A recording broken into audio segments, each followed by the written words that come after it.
जितने भी बिहार के दागी और भ्रष्ट पदाधिकारी हैं ना, सब पलटू राम के दुलरुआ हैं। नवरत्न कहा जाता है। 9 पदाधिकारी हैं, 9 आईएएस और आईपीएस पदाधिकारी। उसमें एक संजीव सिंघल भी हैं, एक संजीव हंस भी हैं, जिसके घर अभी ईडी का रेड हुआ था। बहुत दिनों बाद ईओयू ने संजीव सिंघल के चैम्बर की तलाशी ली। फिर बहुत दिनों बाद इसके पूछताछ हुई। पूछताछ क्या हुई, ईओयू के पदाधिकारी गए और चाय पी कर आ गए, उसी को पूछताछ का नाम दे दिया गया। और जो आपने कहा कि क्या मुख्यमंत्री को कोई चिंता नहीं है युवाओं के भविष्य की, तो मुख्यमंत्री का तो एक सूत्री कार्यक्रम है, कुर्सी से चिपके रहो।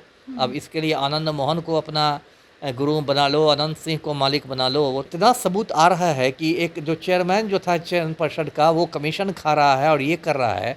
तब भी यदि संजीव सिंघल की गिरफ्तारी नहीं हो रही है तो इससे तो ईओयू की विश्वसनीयता पर सवाल उठेगा। नमस्कार, लाइव बिहार देख रहे हैं आप। आपके साथ मैं स्नेहा गुप्ता। सिपाही भर्ती परीक्षा में जिस तरीके से पेपर लीक हुआ था, उसके बाद पूरे बिहार के जो अभ्यर्थी हैं वो काफ़ी ज़्यादा आक्रोशित थे। लेकिन अब ईओयू के द्वारा चार्जशीट दायर की गई है, जिसमें सबसे बड़ा नाम और सबसे बड़ा खुलासा हुआ है कि 10% कमीशन लिया है पूर्व डीजीपी एसके सिंघल ने।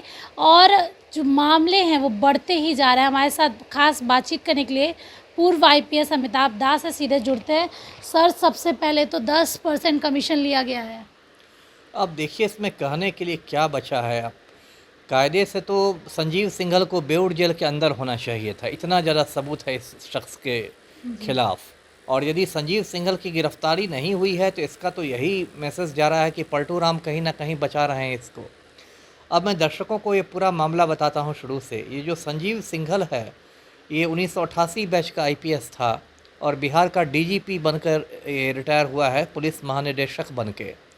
और डीजीपी के रूप में भी इसका जो कार्यकाल था वो बहुत मतलब विवादित रहा था। और रिटायरमेंट के कुछ दिन बाद ही इसको पलटू राम ने सिपाही भर्ती बोर्ड का चेयरमैन बना दिया, जो केंद्रीय चयन परिषद होता है उसका चेयरमैन बना दिया। उसके बाद जो सिपाहियों की रिक्तियां निकली थी वो 21,391 रिक्तियां थी, जो काफ़ी बड़ी रिक्तियां थी। मुझे नहीं लगता कि बिहार के इतिहास में इतनी बड़ी बहाली कभी हुई हो। पिछले साल 1 अक्टूबर को, यानी 1 अक्टूबर 2023 को उसकी लिखित परीक्षा हुई। उसी दिन शाम तक हल्ला हो गया कि पेपर लीक कर गया है। लेकिन संजीव सिंघल नहीं मान रहा था। उसने प्रेस कॉन्फ्रेंस करके कहा कि नहीं सब कुछ ठीक हुआ है, सब कुछ कदाचार मुक्त हुआ वगैरह वगैरह। लेकिन 3 तारीख तक आते आते इतने सबूत इकट्ठा हो गए कि अंत में उस परीक्षा को रद्द करना पड़ा। उसके बाद देखिए, दिसंबर में इसको पद से हटा दिया गया। केंद्रीय चयन परिषद के पद से संजीव सिंघल की छुट्टी कर दी गई। लेकिन पलटू राम का ये इतना मतलब आंखों का तारा है कि फिर इसको ऊर्जा विभाग में सुरक्षा सलाहकार बना दिया गया। मतलब लगता है कि पलटू राम की ज़िंदगी इसके बिना अधूरी है। और उसके बाद देखिए, इसके बाद संजीव सिंघल के बाद मैडम शोभा ओहटकर को बनाया गया। वो भी आईपीएस अधिकारी हैं, केंद्रीय चयन परिषद का चेयरपर्सन। शोभा ओहटकर मांगती रह गई इससे प्रभार कि आप दस्तावेज़ों का मुझे प्रभार सौंप दें, चार्ज दे दें अभिलेखों का। लेकिन संजीव सिंघल ने नहीं दिया। मतलब कितना संदिग्ध आचरण है इस व्यक्ति का। उसके बाद ईओयू जो है, आर्थिक अपराध इकाई जो बिहार पुलिस की है, ईओयू, वो भी बिल्कुल कछुआ चाल में उसकी भी मतलब अनुसंधान उसका हो रहा है। और बहुत दिनों बाद ईओयू ने संजीव सिंघल के चैम्बर की तलाशी ली। फिर बहुत दिनों बाद इसके पूछताछ हुई। पूछताछ क्या हुई, ईओयू के पदाधिकारी गए और चाय पी कर आ गए, उसी को पूछताछ का नाम दे दिया गया। अब जो बात आ रही है वो तो बहुत चौंकाने वाली आई है कि ईओयू की चार्जशीट जो है, आरोप पत्र है, उसमें इस बात का जिक्र है कि संजीव सिंघल ने 10% कमीशन खाकर एक प्रिंटिंग प्रेस को इसका प्रश्न पत्र छापने का काम दिया था। सबसे बड़ी बात है कि उस प्रिंटिंग प्रेस का एक कमरे का भी ऑफिस नहीं था। वो तो एक अलग ही मुद्दा है। सही कहा आपने। वो जो प्रिंटिंग प्रेस है उसका नाम है कार्टेक मल्टी वेंचर।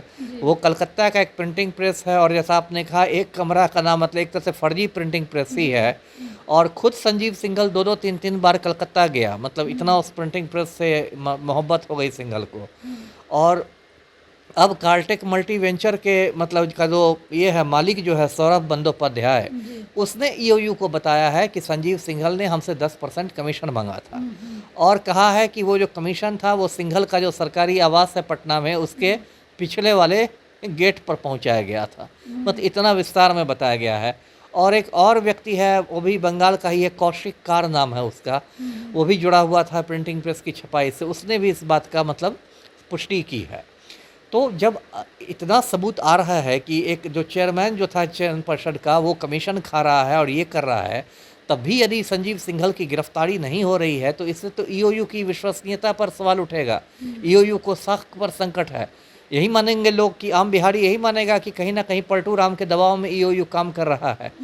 तो ये सब बातें हैं, बहुत दुर्भाग्यपूर्ण बात है जो हो रही है। सर एक किस्सा फ्रॉड कॉप का भी बड़ा चर्चित हुआ था, लेकिन जब नीतीश कुमार से सवाल किया गया एसके सिंघल के बारे में, उन्होंने कहा कि जाने दीजिए, रिटायरमेंट की कगार में है, उसके बाद सीबीसीएस का चेयरमैन बना दिया। आखिरकार मुख्यमंत्री नीतीश कुमार इतना सपोर्ट क्यों कर रहे हैं? अब ये और इतना दुलार किस लिए है? अब जितने भी बिहार के दागी और भ्रष्ट पदाधिकारी हैं ना, सब पलटू राम के दुलरुआ हैं।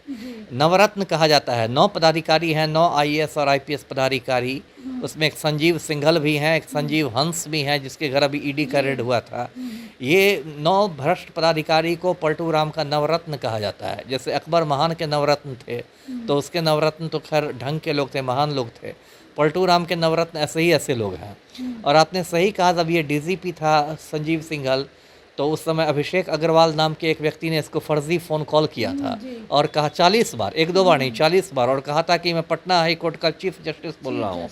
और उस फर्जी कॉल पर इसने गया के पूर्व सीनियर एसपी आदित्य कुमार की फाइल बंद कर दी थी सिंघल ने। और बाद में जब मामला प्रकाश में आया तो पलटू राम से मीडिया ने पूछा कि क्या सिंघल पर एक्शन होगा, तो पलटू राम ने कहा जाने दीजिए, अब तो रिटायर कर रहे हैं, हटाइए उनको। और ये कहकर पतली गली से निकल गए और उसके थोड़े दिन बाद ही रिटायरमेंट के चयन पर्षद का चेयरमैन बना दिया गया। तो ये सब जो कुछ हो रहा है ये बिहार में मतलब दिखा रहा है कि माफिया की जड़ें कितनी गहरी हैं। जी सर सबसे बड़ा सवाल है, इतना बड़ा घपला, इतनी बड़ी, जो हमारे बोल सकते बिहार के हर बच्चा चाहता है कि उसको सरकारी नौकरी लगे।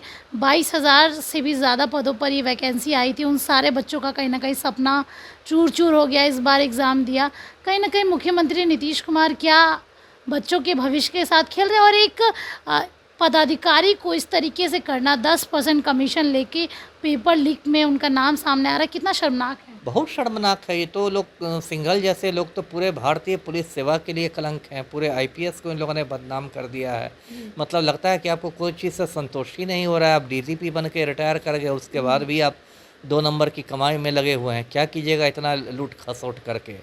और जो आपने कहा कि क्या मुख्यमंत्री को कोई चिंता नहीं है युवाओं के भविष्य की, तो मुख्यमंत्री का तो एक सूत्री कार्यक्रम है, कुर्सी से चिपके रहो। अब इसके लिए आनंद मोहन को अपना गुरु बना लो, अनंत सिंह को मालिक बना लो। वो तो पूरा बिहार देख ही रहा है क्या हो रहा है। जी तो देखिए सीधे तौर पे जिस तरीके से ईओयू ने चार्जशीट दायर की है, अब देखना होगा आगे क्या कुछ होता है और ये मामला कितना गर्माता है।